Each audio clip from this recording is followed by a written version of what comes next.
एक गांव में प्याज मांगने वाली चुड़ैल का आतंक था। वो चुड़ैल रात होते ही गांव वालों के घर के बाहर जाती और उनका दरवाजा खटखटाती। अरे इतनी रात गए कौन आ गया? अरे ललिता जरा देखना दरवाजे पर कौन है। फिर ललिता दरवाजा खोलने जाती है और खिड़की से झांक कर देखती है तो उसे बाहर एक औरत दिखाई देती है। आप कौन है? आप इतनी रात गए यहाँ क्या कर रही हैं? मैं बहुत भूखी हूँ, मेरी मदद करो ना, मुझे कुछ खाने को दे दो। लेकिन हमने जो बनाया था वो तो हम खा चुके हैं, अब खाने को कुछ नहीं है। एक काम करो, एक रोटी ही बना दो और साथ में एक प्याज दे दो, मैं उसी से अपनी भूख मिटा लूंगी। लगता है ये बेचारी बहुत भूखी है, रोटी और प्याज खाकर ही अपनी भूख मिटाना चाहती है। ठीक है, तुम यहीं रुको 5 मिनट, मैं तुम्हारे लिए रोटी बना कर लाती हूँ। फिर ललिता रसोई घर में जल्दी से उसके लिए रोटी बनाती है और उस रोटी पर एक प्याज रखकर उसे देने के लिए घर से बाहर जाती है। फिर जैसे ही वह उसे रोटी और प्याज देती है, वह औरत चुड़ैल में बदल जाती है।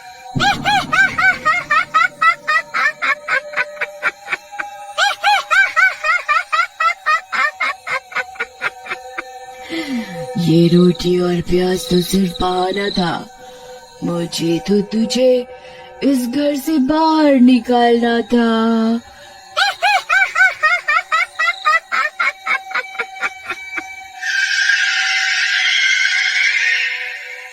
फिर वह चुड़ैल ललिता की आत्मा पर अपना कब्जा कर लेती है और ललिता बेहोश होकर गिर जाती है।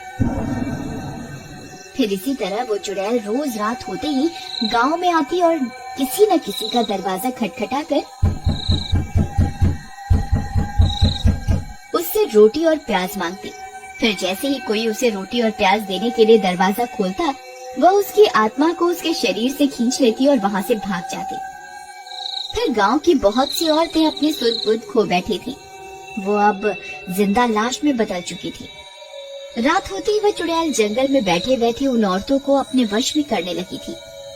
एक दिन ललिता सोते सोते उठ जाती है और खंजर से रमेश पर हमला कर देती है। अरे नास बेटी, ये क्या कर रही है? मुझे जान से मारना चाहती है क्या? मैं अपनी मालकिन का काम कर रही हूँ, वो मुझे जो भी आदेश देंगी मैं उसे जरूर पूरा करूँगी। फिर रमेश उसे कुर्सी से बांध देता है और किसी तरह पूरी रात गुजारता है। फिर अगला दिन होने पर, मुखिया जी, मेरी पत्नी की आत्मा पर उस चुड़ैल ने अपना कब्जा कर लिया है।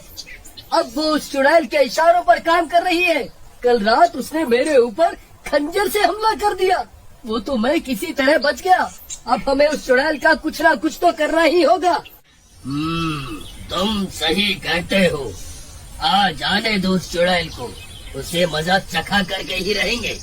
रात होने पर वो चुड़ैल फिर से गांव में आ जाती है।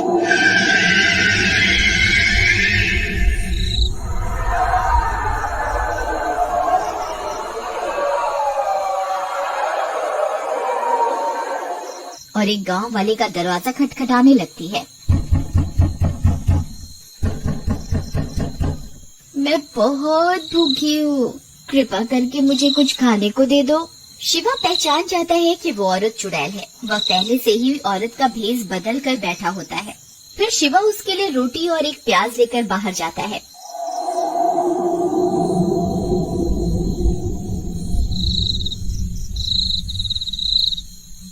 फिर जैसे ही वह उसे रोटी और प्याज देता है, तभी वह औरत चुड़ैल में बदल जाती है।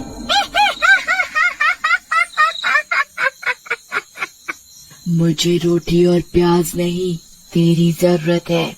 अब मैं तेरी आत्मा पर अपना कब्जा करूंगी, फिर मैं इतनी शक्तिशाली हो जाऊंगी कि पूरी दुनिया की कोई भी ताकत मेरा कुछ नहीं बिगाड़ पाएगी। फिर वह चुड़ैल शिवा की आंखों में आंखें डालकर उसकी आत्मा को खींचने की कोशिश करने लगती है, लेकिन शिवा पर उस चुड़ैल का कोई असर नहीं होता। अरे ये क्या, मैं तेरी आत्मा को अपने वश में क्यों नहीं कर पा रही? ऐसा कैसे हो सकता है? क्योंकि मैं औरत नहीं, मर्द हूँ। तेरा यह काला जादू मुझ पर काम नहीं करेगा। तभी शिवा सभी गांव वालों को भी वहाँ बुला लेता है। सब गांव वाले हाथों में मशाल लेकर वहाँ पहुँच जाते हैं।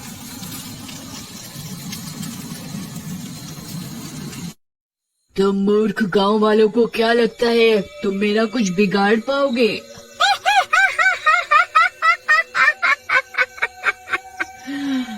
तुम मेरा कुछ नहीं बिगाड़ सकते।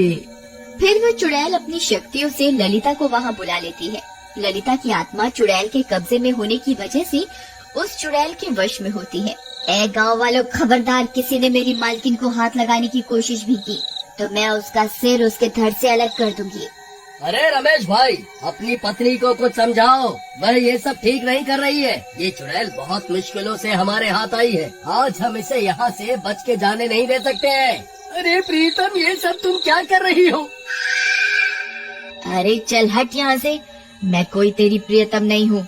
मैं अभी तुम गांव वालों को मजा चखाती हूँ। फिर ललिता रमेश पर हमला कर देती है।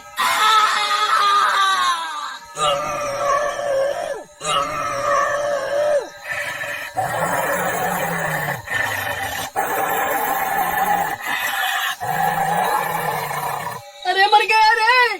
अरे कोई मुझे बचाओ, मेरी पत्नी तो पागल हो गई है। अरे कमबख्त, रुक जाओ, ये सब क्या कर रही है? मुझे कच्चा खाना चाहती है क्या? अरे गांव वालों, मेरी जान बचाओ, नहीं तो ये पागल औरत मुझे मार डालेगी।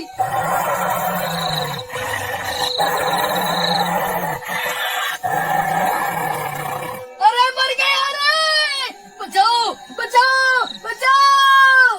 फिर सब गांव वाले उस चुड़ैल को छोड़कर रमेश की जान बचाने में लग जाते हैं और इसी का फायदा उठाकर वह चुड़ैल वहाँ से भाग जाती है। अरे भाइयों, वह देखो, वह चुड़ैल तो अंधेरे का फायदा उठाकर यहाँ से भाग गई। फिर सब गांव वाले ललिता को एक पेड़ से बांध देते हैं। रमेश भाई, आज तुम्हारी पत्नी की वजह से वह चुड़ैल हमारे हाथ से निकल गई। तुम्हारी पत्नी भी अब एक चुड़ैल बन गई है, हमें इसे जान से मारना होगा। अरे तुम्हारा दिमाग खराब तो नहीं हो गया है क्या? मेरी पत्नी कोई चुड़ैल वुड़ैल नहीं है, बस इसकी आत्मा पर उस चुड़ैल ने कब्जा किया हुआ है। अगर हम उस चुड़ैल को मार दे तो मेरी पत्नी भी ठीक हो जाएगी। लेकिन वह चुड़ैल तो भाग गई, अब क्या करें? अब तो वह चौकन्नी हो गई होगी, अब उसे पकड़ना बहुत मुश्किल हो गया है। मैं कल फिर से औरत का भेष बदल लूंगा, फिर जैसे ही वो रोटी प्याज मांगने आएगी हम उसे पकड़ लेंगे। नहीं शिवा, अब ये तरकीब काम नहीं करने वाली।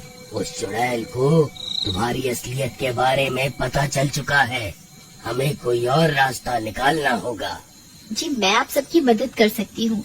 इस गली में सबसे पहला घर मेरा ही है, तो सबसे पहले मेरे घर का दरवाजा ही खटखटाएगी। ठीक है, फिर हम कल का इंतजार करते हैं। फिर अगली रात होने पर वह चुड़ैल फिर से गांव में आती है और मीना के घर का दरवाजा खटखटाती है। मीना खिड़की से झांककर उस औरत को देख लेती है और समझ जाती है कि वह एक चुड़ैल है। फिर वो औरत उससे भी रोटी और प्याज मांगती है। मैं बहुत भूखी हूँ, मेरी मदद करो ना, मुझे कुछ खाने को दे दो। एक काम करो, एक रोटी ही बना दो और साथ में एक प्याज दे दो, मैं उसी से अपनी भूख मिटा लूंगी। मीना उसके लिए रोटी और प्याज लेकर बाहर जाती है। फिर उसके बाहर जाते ही वह चुड़ैल उसकी आंखों में आंखें डालकर उसकी आत्मा को खींचने लगती है।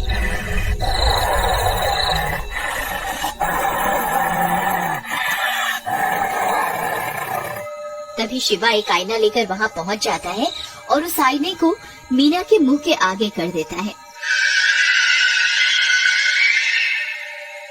फिर चुड़ैल खुद की आत्मा को ही उस शीशे में कैद कर देती है। अरे ये क्या, मैं इस शीशे में कैसे कैद हो गई? गांव वालों, तुमने मेरे साथ धोखा करके अच्छा नहीं किया। मुझे एक बार यहाँ से आजाद होने दो, फिर मैं किसी को जिंदा नहीं छोड़ूंगी। फिर सभी गांव वाले भी वहाँ पहुँच जाते हैं। शिवा भाई, तुमने बहुत बढ़िया काम किया। शिवा भैया, एक काम करिए, इस शीशे को तोड़ दीजिए। इस शीशे के टूटते ही इस चुड़ैल के भी टुकड़े टुकड़े हो जाएंगे। फिर शिवा उस शीशे को जमीन पर पटक कर छोड़ देता है और शीशे के साथ साथ चुड़ैल के भी टुकड़े टुकड़े हो जाते हैं। मर गई रे। फिर चुड़ैल के मरते ही वे दोनों औरतों की आत्मा भी आजाद हो जाती है और रमेश की पत्नी भी ठीक हो जाती है। तुम ठीक तो हो ना? तुम्हें कुछ हुआ तो नहीं ना? जी, मैं बिल्कुल ठीक हूँ। फिर इसी तरह उस प्याज मांगने वाली चुड़ैल से पूरे गांव को मुक्ति मिल जाती है।